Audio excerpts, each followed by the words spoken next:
Hello, simps. This is how you're supposed to do it, right? I have coronavirus.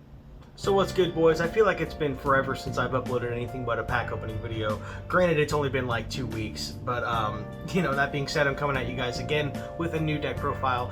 It's more of like a revised version of something I've already done. Today I'm doing the Isolde Hero mashup deck. In terms of what I've really done to the list, I do most of the explanation in the profile, but I will say this: I've cut out a lot of the gimmicks from the deck and kind of just made it a lot of just like consistent 3-ofs, and I added in some other avenues within the extra deck. Changed up the extenders a little bit and made going into needle fiber just a little bit easier. I would jump on the bandwagon and do the whole bring up the chart from my analytics that like Farfa YGO and like pretty much all of YugiTube is done, but I just feel like there's just really no need for me to talk about that. It's not because only 4.3% of the people who watch my videos are subscribed. It has nothing to do with that and how pitiful it is and how it's kind of just a little bit embarrassing to show that on camera.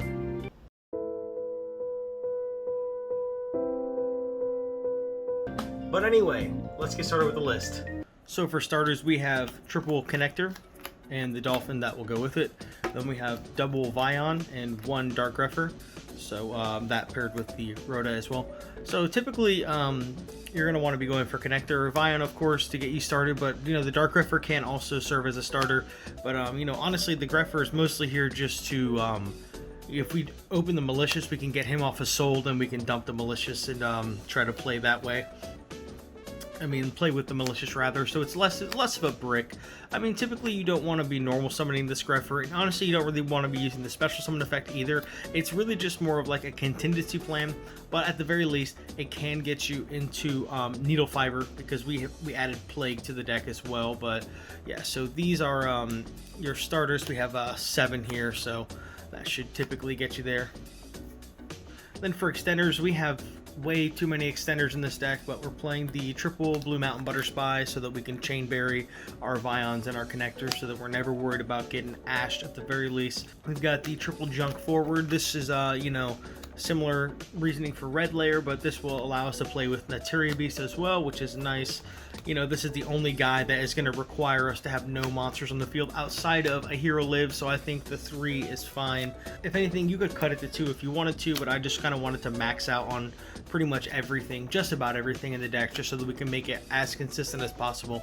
So for tuners, we have triple Arborea, and then I actually ended up adding Oliver, because if we we're always going to resolve Sold. Well, I wouldn't say we're always going to resolve it, but we're going to be able to send the cards for cost so that we can always have this guy live. And of course this can help you create a mill 2 combo similar to how Infernoble Knights can play around Nibiru in that right, where they can force the Herald on just the Sold summon, and then if you do get nibbed before the Herald, you can then just summon the Oliver and you can continue playing, which is nice as well. But I really just wanted more ways to go into needle fiber, just more extenders outside of just the 3 Arboreas, because it just honestly it's just not that consistent. And then we can add in cards like Durandal to search our Fire Flints as well as our Olivers, which is nice. And then we have the 1 Hero Lives. So yeah, that's all the extenders. Not really a ton to talk about.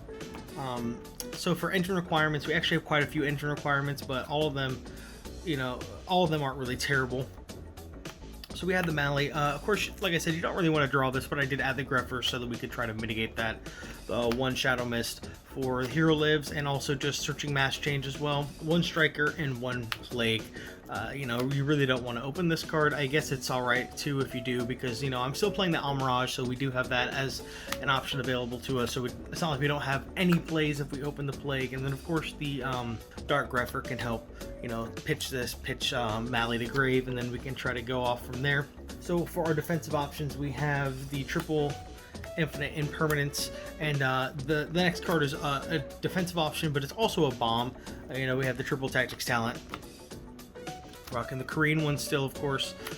But yeah, this can either be a defensive card or a bomb, and moving into bombs, we have double Mass Change, and then the triple Gear Freed is just the best card.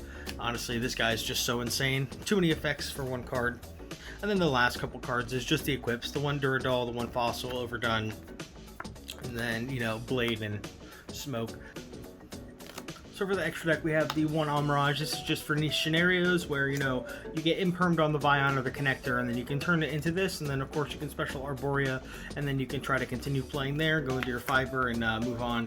Again, it's also for Plague, so you can normal Plague and then do that sequence as well if you have to. We'll link cross for combo, one health for combo. Not a ton there.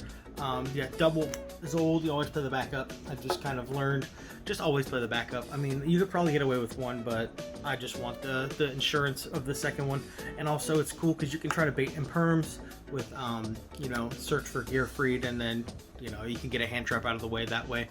We had the one Apo still. It could just be part of your end board, but realistically, the Apo is kind of for like lackluster hands. Boral Sword Dragon. This is just for killing your opponent. Yep. Then we have Formula. This is actually here for one reason only. The Formula is never actually hard summoned. You always want to get this off Hauk if we are ending on a board that leaves Hauk up. And then it's like, if you don't have access to Mass Change, but you have access to Malicious, you can leave the Malicious up and then tag into the Formula, draw a card, and then make a Savage Dragon on your opponent's turn. So that's cool as well. And then also, if your Dark Law is getting threatened, you can do the same with the Formula Synchron.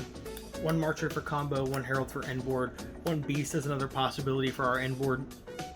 And then we have the Savage for that play as well with the Dark Law or the Malicious. Or just hard summoning Savage, that's also an option. You can just summon Savage, easy peasy. And then I went ahead and added these two guys in just because I can actually summon them now. So I added Roland and I added Charles as possible pieces for the end board as well, because, you know, we're playing the Oliver now, so we can get him back off of Marcher and then use the spare token and then kind of play that way as well. So that's kind of cheeky. You can easy make this guy for sure, and then rip a card out of hand. That's what kind of makes the Smoke Grenade actually playable, is that we also have that end phase search here as well, and then, you know, we can equip Oliver from deck to this guy, which is nice. But the one Dark Law is the final card in the extra deck. I cut the Dragoon package, which is what these guys were. They were Dragoon, and then Formula was something else. I don't remember. I think Borreload. But yeah, so I was trying this out. It seems better, honestly. Dragoon was just bricky, and, you know, with the deck I kind of just wanted to change it up and make it as consistent as possible, and I think that this is kind of, you know, going forward the way to do it. Honestly, you know, you probably should just play Infernoble, but, you know, I just I love my Isolde mashup decks, and this seems to me this is just a little bit more fun. I'm not sure how much more optimal it is, but, you know, I feel like the list is a lot more fine-tuned now with the inclusion of the Olivers as well on top of everything else. So, you know, it's just kind of one of those things. You just max out on everything, and then there's really just like no way you could brick. But yeah, I hope you guys enjoyed the video. Like, subscribe if you haven't, and let me know what you think down below. Maybe I'm just a trash duelist, but, you know, that's that. See you guys.